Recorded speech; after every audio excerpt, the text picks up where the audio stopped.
Bonsoir tout le monde, comment allez-vous? J'espère que vous allez très bien. J'espère que vous avez passé une très belle journée pleine de joie et de prospérité. Dans cette nouvelle vidéo, je vais essayer de vous expliquer un autre roman intitulé Germinal. Comme je vous ai promis auparavant, c'est un roman écrit par Émile Zola. Ce roman est programmé dans le module de l'analyse du roman de S3 puisque son module consiste à un véritable cauchemar pour la plupart des étudiants. C'est pour cela, mon rôle consiste à vous aider, à vous orienter, à vous expliquer tout ce qui vous tracasse, à vous donner des conseils, à vous orienter. C'est pour cela, dans cette vidéo, je vais essayer de vous expliquer tous les aspects de ce roman, à savoir les personnages, les thèmes majeurs de l'œuvre, ainsi de suite. Donc, si vous avez par exemple du lacune ou bien des problèmes au niveau des commentaires composés, vous n'avez qu'à me contacter et de ma part, je suis à votre disposition. Je suis disponible à tout moment pour vous aider. Alors, pour ne pas trop parler, je vais vous expliquer ce roman en question. Le voilà. Donc, on va aborder un résumé général de l'œuvre.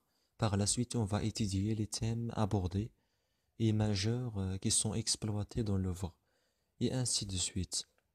Donc on va présenter l'œuvre.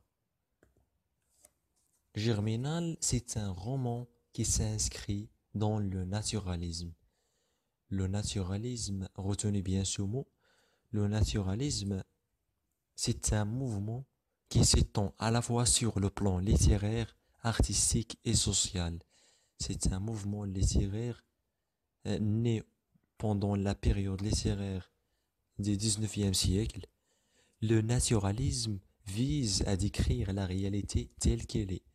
Le naturalisme, il est comme le réalisme. Ils sont presque les mêmes. Le naturalisme, c'est comme un projet qui permet d'étudier la société, étudier les travers sociaux, les défauts sociaux, comme la pauvreté, la misère, les conditions de vie difficiles des gens. Le naturalisme aussi, c'est un système de pensée qui exploite ou bien surtout qui explique les phénomènes sociaux. Alors le principal représentant du naturalisme, c'est Émile Zola. Comment s'appelle l'ouvrage dans lequel Zola regroupe ses œuvres? Cet ouvrage, il s'appelle Les Rogens Macquart. Les Rogens Macquart, c'est un ouvrage qui regroupe l'ensemble des romans écrits par Émile Zola. Donc, Germinal est parmi les romans d'Émile Zola et il s'inscrit absolument dans ce cercle. Les Rogens Macquart, c'est un cercle ambitieux. Comme vous voyez, on va passer directement à la présentation de l'œuvre pour ne pas entrer dans les détails. Donc, le titre c'est Germinal. Il a été écrit par Émile Zola pendant la période littéraire du 19e siècle. Le personnage principal, c'est Étienne Lantier. Étienne Lantier, c'est le moteur qui fait bouger tous les événements du texte. Germinal a été publié surtout en 1885. Le lieu de l'action, c'est les mines. Regardez bien cette photo. Le mine, c'est un endroit souterrain sous la terre dans lequel on extrait par exemple du fer, de l'or, du carbone, du cuivre, du diamant. C'est un endroit souterrain dans lequel les ouvriers travaillent pour gagner de l'argent. Alors passons directement au résumé général de l'œuvre pour ne pas tarder. Alors l'histoire se déroule dans le nord de la France. Donc le lieu de l'action, c'est le nord de la France. Le personnage principal, c'est Étienne Lantier. C'est un chômeur. Il part en France à la recherche d'un nouveau emploi. Comme vous voyez, Étienne Lantier, c'est le personnage principal. Il est en pleine crise. C'est un chômeur. Et il va vers le nord de la France à la recherche d'un nouveau emploi. d'un nouveau travail. Étienne Lantier va intégrer le travail d'Émile.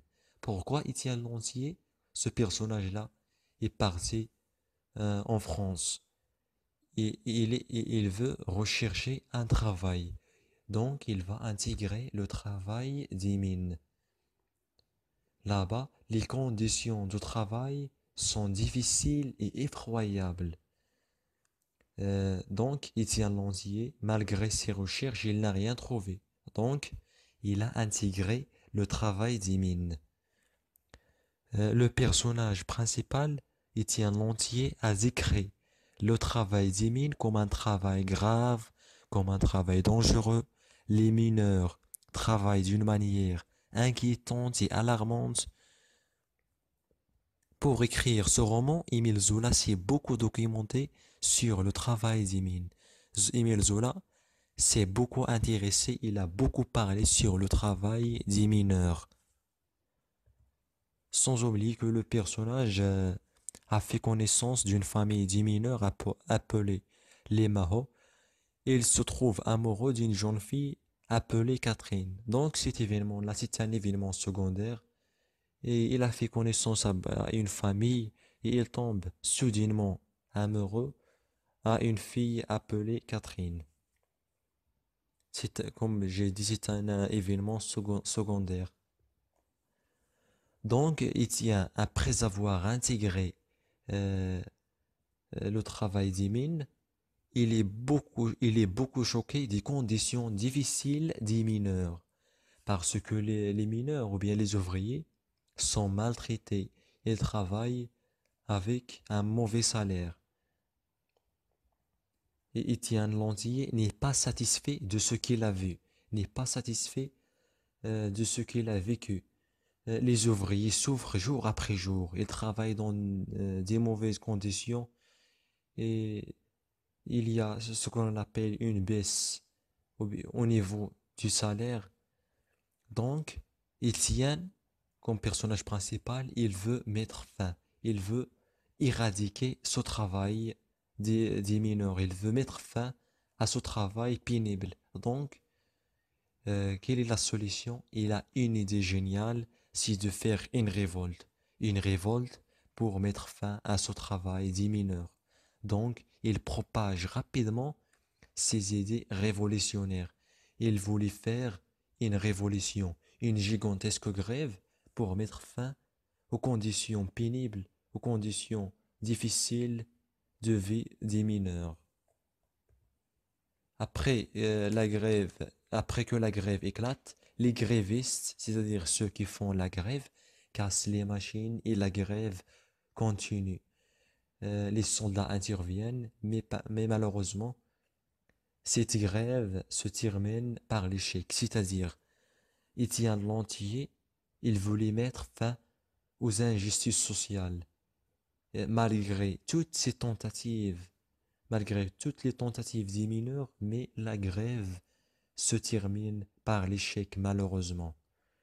Donc, les ouvriers n'ont pas le choix, ils ont échoué, ils reprennent le travail.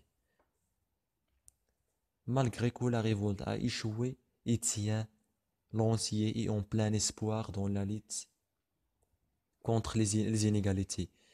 C'est-à-dire, il a fait le maximum possible, mais malheureusement, il a échoué. Mais il garde toujours l'espoir, espérant un jour qu'il lutte, qu'il mette fin contre les inégalités et les injustices sociales. Et il espère un jour qu'on mette fin à cette injustice sociale, donc la moralité, c'est-à-dire l'espoir existe toujours après les souffrances. Malgré qu'il a échoué, malgré qu'il a fait le maximum possible pour mettre fin aux inégalités sociales, mais il garde toujours l'espoir. Malgré les souffrances qu'il a vécues, il garde toujours l'espoir, espérant un jour mettre fin aux injustices sociales et au travail pénible des mineurs. Donc, après avoir abordé le résumé général de l'œuvre, passons maintenant au thème majeur abordé dans cette œuvre. Le premier thème, c'est la grève. La grève, c'est le moteur ou bien le thème principal qui fait bouger tous les événements du texte. Les mineurs ont fait une grève gigantesque parce qu'ils souffrent des mauvaises conditions de vie et de travail. Comme nous avons signalé, la grève se termine par l'échec. Voilà le premier thème. Le deuxième thème, c'est la misère. La misère, c'est un thème qui est largement mentionné tout au long de l'œuvre. Les mineurs vivent dans la misère, ils vivent dans la pauvreté, ils vivent dans des petites maisons. Les ouvriers font le maximum possible pour pouvoir acheter euh, un peu de pain, étant donné qu'ils vivent dans un état déplorable et misérable. Les ouvriers, ils vivent dans un état misérable. Voilà le deuxième thème, la misère. Le troisième thème, c'est l'exploitation des ouvriers. Alors, ce thème-là est très primordial et essentiel dans l'œuvre. Ce roman raconte en détail la lutte des classes ouvrières, la prolétariat, contre les injustices et les inégalités sociales. C'est-à-dire, les chefs ou bien les patrons exploitent sans pitié le bien des ouvriers. C'est pour cela que les ouvriers vont revendiquer leurs légitimes droits pour améliorer leurs conditions de travail. Alors voilà, ces trois thèmes, ce sont les trois thèmes qui sont importants dans cette œuvre. Alors voilà, je viens juste d'aborder un bref résumé, mais il y a beaucoup d'autres choses à mentionner.